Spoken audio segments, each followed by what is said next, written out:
Hey everybody, how you doing? I'm gonna start doing more of these.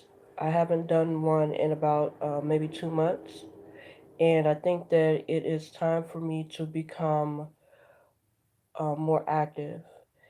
Lately, I have not been myself, but I can tell you that from um, my past being on YouTube and at one point in time being a YouTube partner and having 300 videos here and there and with two accounts and getting over like 15 to 16,000 views on videos over time. Um, I was actually getting those. I think that because I was going through so much at the time, a lot of people were going through a whole lot of stuff between 2008 and 2012. Um, so and I think that it kind of like echoed what I was going through as far as going through divorce and separation and being separated from my kids and things of that nature. And I felt like if I hadn't done that, if I hadn't chronicled my separation and divorce beforehand, which all those videos are pretty much kaput now, they're gone.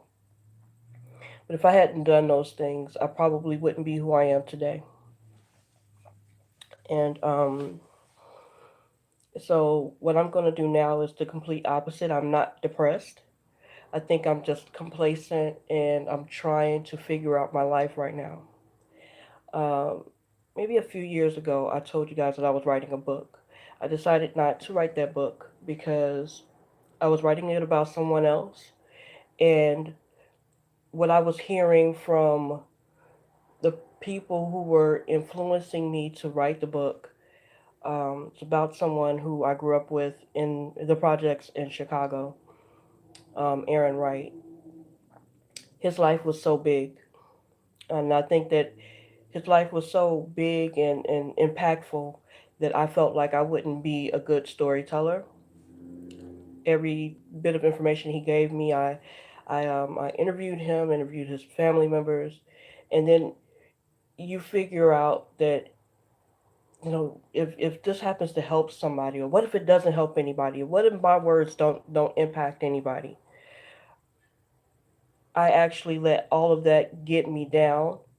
On top of that, I was still going through my divorce and separation, residual bull crap. So I couldn't think straight. My positivity wasn't where it should have been, and it just all just messed up, and I lost faith in myself. Well, crap. Today I can tell you that that's no longer me. I do, from time to time, feel like um, I am not every woman, and part of the reason why I feel that way is because I don't want to feel like I'm taking on too much, because when I take on too much, I stop. I stop moving. I stop moving around. I stop being relevant. And speaking of relevancy, I wanted to talk about something that a lot of black women are talking about today. Trying to remain relevant as a single woman, a single black woman in America today. Been doing that, kind of surviving and doing that for the past, damn, it's going on 9 years. Um, been divorced for 7.5 years. So that first 2 years of separation and everything, it tore me apart. And every time after that, it was like a defining moment for me to figure out who I was, who I was with when I was with my ex-husband, who was I when it was all over, and I am now coming to the realization that I didn't ever have an identity. And one of the reasons why I said that is because I didn't have an identity because I didn't give myself a chance to actually experience life before I got married. Now, That does not mean that I would not have married my ex-husband. I think that if things had been different, we would probably still be together. But I don't think that I would have not married him. If he was a different person, I probably would have married him anyway. And I don't have any regrets on that part, especially because we have three daughters together, and I have two bonus daughters that he brought into the relationship with him, and they have my heart. But I didn't have a um, I didn't have an identity. My name was Erica. Yes, I'm a free queen, or I'm Erica, or right now Quiet Storm. But yes, my name is Erica. I knew who I was, you know. I knew who my mom was, who my dad was, and things of that nature. But I didn't have an identity. I think I was probably in the midst of getting one by the time my ex-husband came back from boot camp and asked to marry me. And I wanted to get myself to be a single me for a while, but then I thought about it. I wanted to be with him since I was 16. So when I finally decided, okay, I'm 20 now, I'm grown, I can get into this relationship, everything was great, you know? But when 17 years passes and you've signed on that line and you've moved around, you don't know who you are. And um, that's where I'm coming out of right now. I would like to be relevant as a single black woman. And I emphasize black because a lot of um, a lot of women, a lot of black women, and not all of us, but a lot of black women kind of tout that they don't need a man for anything. They tout that they are strong and independent and this, that, and the other. But what's actually happening is that we're lying to ourselves. We are never, ever independent. Not truly. I don't, and I've said this in other videos a long time ago. I don't have any to draw from right now because because all of my videos are gone. But I do recall saying this before. I think that anybody who is independent, I think anybody who is independent are people who don't need anybody. They started their own businesses with their own money. They didn't have to ask anybody for anything. Um, they are self sufficient in that they don't need anybody. And I don't know anybody like that. I don't know women who have started their own from nothing and funded themselves. They all needed help with something. I don't know any men like that who didn't have to ask for help first before um, they got into whatever business they're in. So it is important, like right after you get the realization that you have a purpose, to try to find out what that purpose is. I have been single for a long time. I've dated. I've never hadn't had a boyfriend in all that time. Thank you. I appreciate it. Chris Reality. I hope I'm saying that correctly. Um, but I'm telling you, it is amazing what I am. And remember, I told you about this book, the book that I wanted to write years ago. Well, I'm writing another one, and I've already started on it. And I have to discipline myself. I have to discipline myself because if I get complacent, if I become complacent, I will not finish it. I know I won't. And it's not because I'm lazy. It's because, oh my God, it's getting to the point where it's developing into something. And once it turns into something, what am I going to do with it? Or is anybody going to? I don't want to start doubting myself. So one of the reasons why I wanted to start this video series again um, is so that I can basically start my second act. Um, Thank you, sweetheart. I'm believing in me too. I'm trying. So, and also, it's important for me. So I have daughters. So it's important for me to put myself in a light or put myself in a situation where I am um, elevating and illuminating so that my daughters can actually see what where they like to go or maybe just get some direction. You know, um, they don't need men right now, but that doesn't mean that they shouldn't want. And that's what I was getting to before I got off topic for a second. I don't need a man right now, and it's not a smarmy thing to say. It is quite real. I don't need a man right now. I am dealing with residual stuff still. I'm dealing with residual trust issues. I'm dealing with an identity crisis that I'm going through right now. I'm dealing with insecurities still.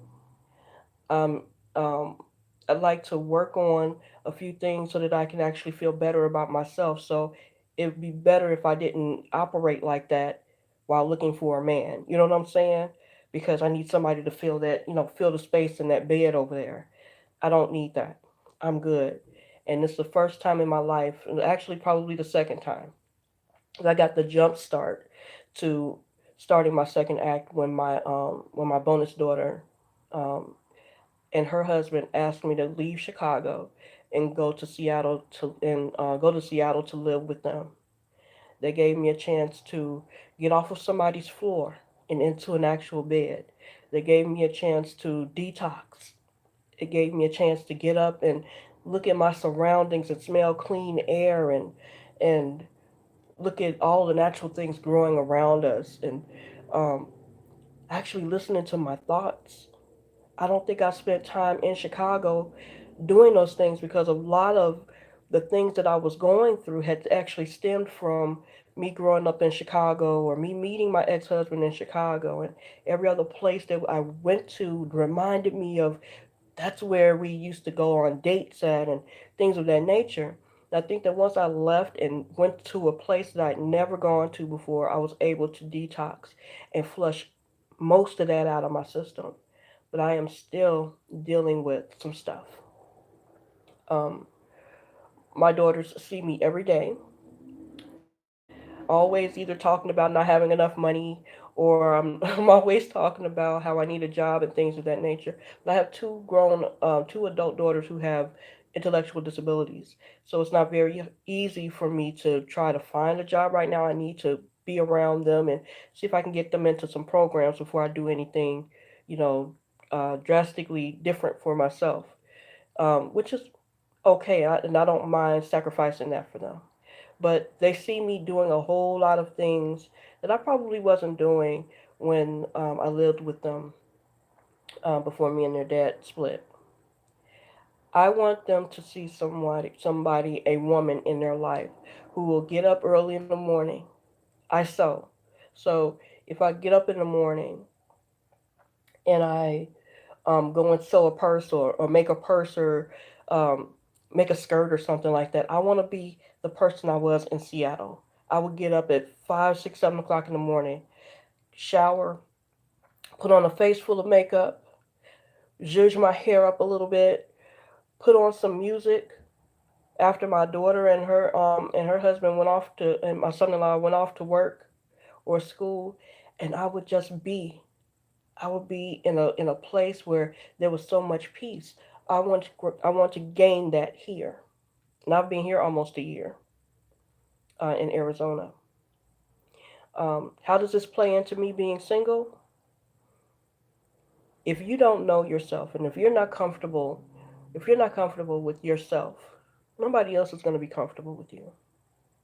So this is basically a video log or a vlog of me coming back to coming to a point in my life where I should have been in the first place.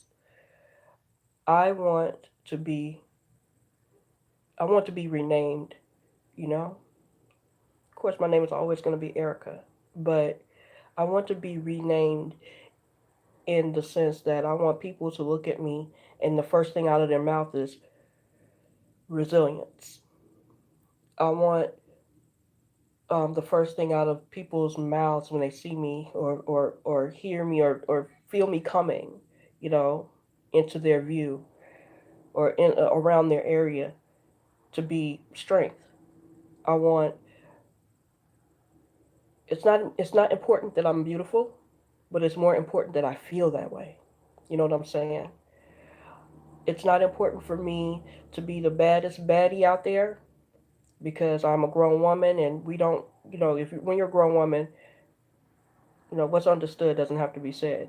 You don't have to call yourself a baddie. You don't have to call yourself um, um, fine or intelligent and things like that. I want to exude those things without having to say a word. You know what I'm saying?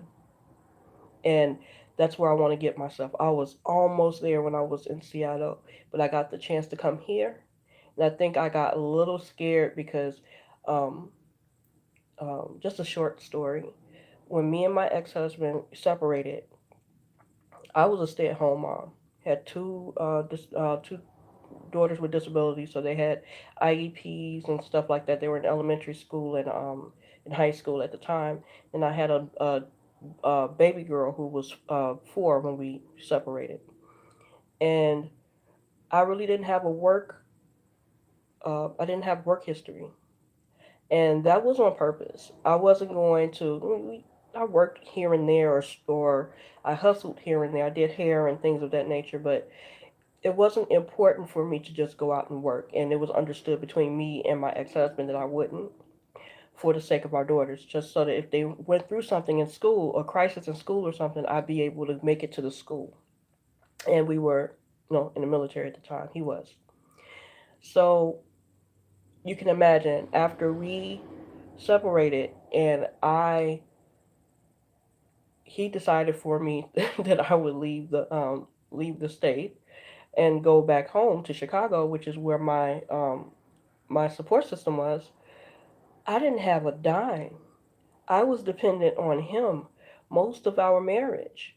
And the girls were dependent on me to be there, and he was dependent on me to be the housewife and the lover and things of that nature. And I depended on them for certain things, but I depended on him economically. And I don't want to ever feel that way again, where I'm with somebody and I can't move around, or I can't feel like I can move around. I take on too much emotionally for this person, to be around this person, and then I don't even go out and get things for myself. I even went to school to get a degree and didn't get my degree for 2 reasons. We were separating. It was a bunch of years we were together. I was disillusioned. I was messed up in the head.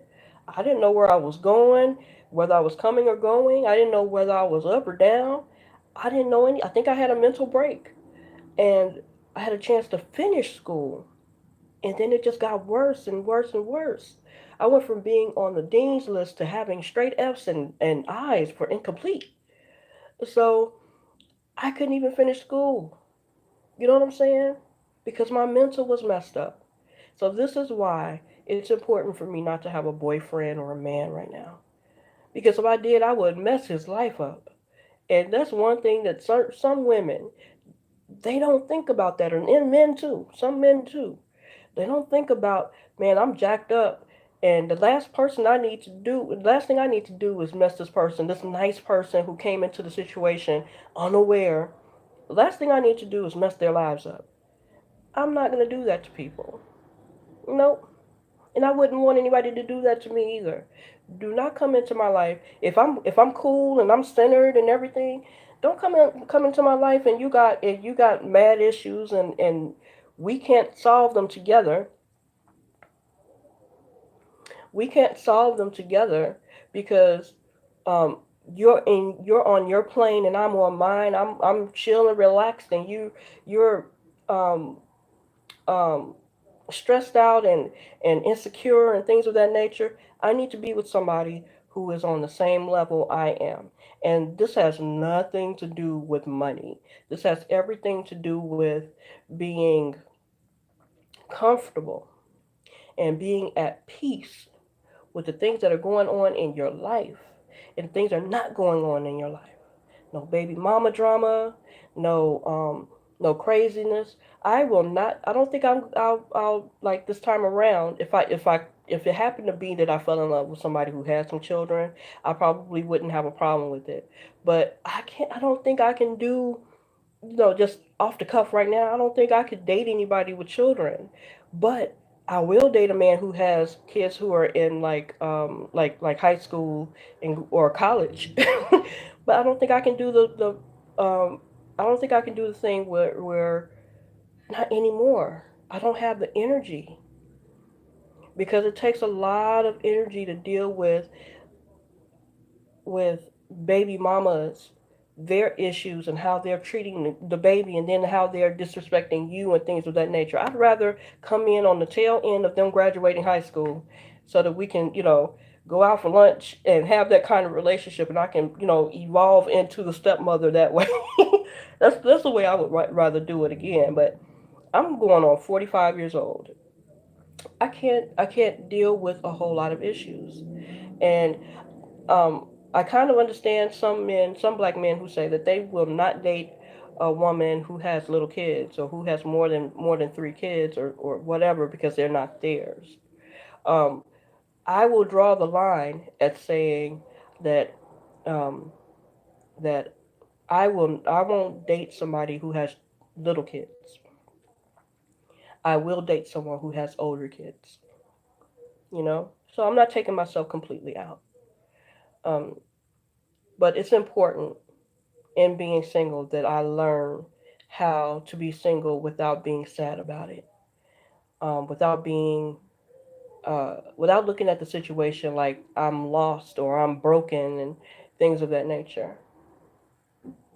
I want to learn how to be 100% over it. Right now, I'm about 75%. I'm 75% over it. 75%. When I was doing all of my YouTube videos on separation and divorce, I was at ground zero constantly for years. Ground zero. I hadn't made there were times that I hadn't made not one stride. Like it peaked, but then it went right back down. And right now, I'll say over the past 4 years, I can tell you that I have been on the up, on the on the trend going up. But you got to start somewhere. That's one thing. If I could give anybody any advice on how to regain your sense of self, it would be to have them understand that you have to start somewhere. Your process has to start somewhere. If you feel like if you feel like all is lost, that's the perfect place to start building. A lot of people, like when I was doing all my starting and it wouldn't go anywhere. When I was doing all of that, I was feeling lost, confused, sad, depressed, wanted to die all the time. I wasn't going anywhere. I wasn't going anywhere. I was right where my heart and my soul and my mind and my spirit wanted me to be. Down, ground zero. But later on, I found out that I could actually use a lot of the anguish that I was feeling, a lot of the depression I was feeling as a springing board um, into where I wanted to actually be. I am so many things. I'm a writer. Well, let me start with I'm a child of God. I'm a mom. I'm a daughter. I'm a writer. I create things. um, as a matter of fact, and this is kind of shameless, but I don't care at this moment. I've used YouTube before in this light, but I created this. This is who I am. I create things, and I like to make things look beautiful.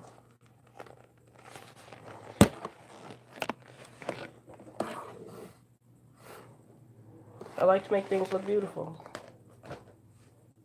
I do hair. I cook well.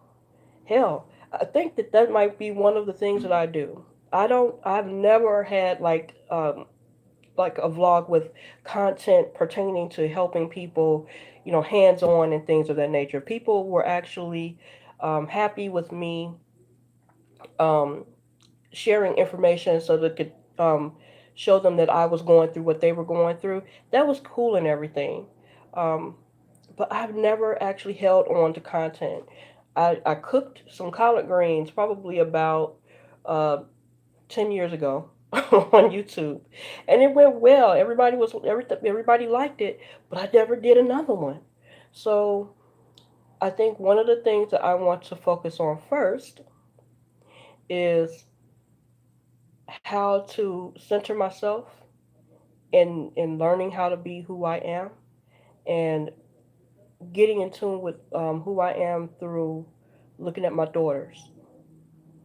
And one of the things I want to do, and I've been doing since I've been here in Arizona, is teaching them how to cook. So maybe this will sometimes be a vlog of me teaching my daughters how to cook things and giving them the giving them the skills that I really didn't have when I was growing up. You know what I'm saying? Giving them the skills that I never had when I was growing up, or I never procured or acquired skills from my mother to do certain things that are outstanding. I really haven't. Um, I had to learn through other people sometimes, and most of the time actually, because I'm mostly a hands-on kind of person. I'll learn from what I see. I learned from watching people. I learned from watching my grandmother cook. I learned from watching my dad do hair, how to braid. I learned from um, listening to music, how to sing. In heredity and somewhere or another. I've learned a whole lot by not getting like for instance, being a lady and growing up and learning how to be a grown woman was not something that I was told growing up. It wasn't something I was taught.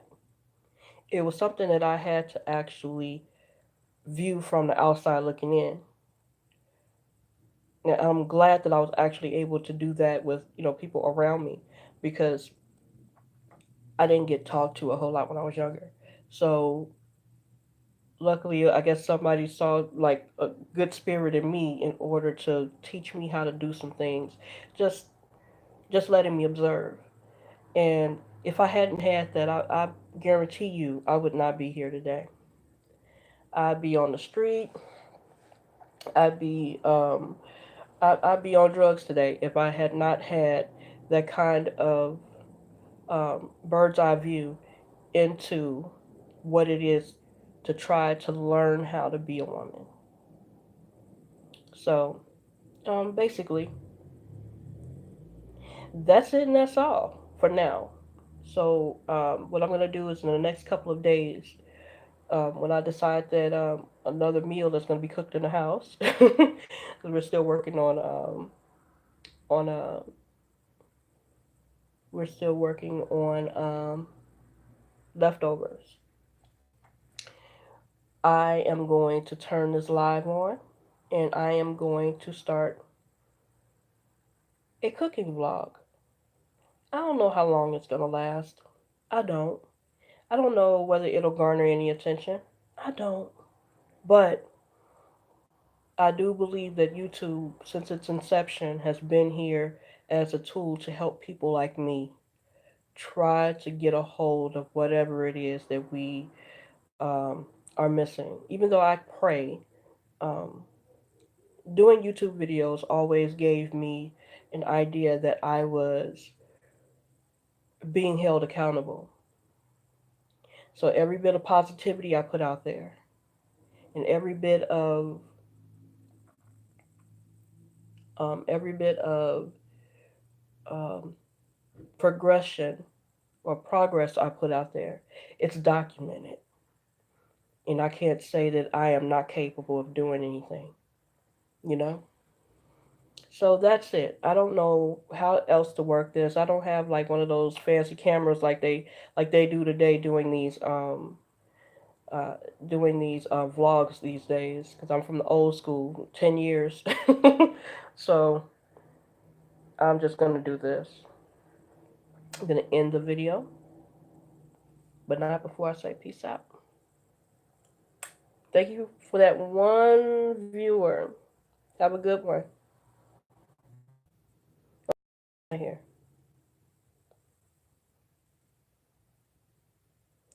This is just like an old person. I don't know how to leave. There we go.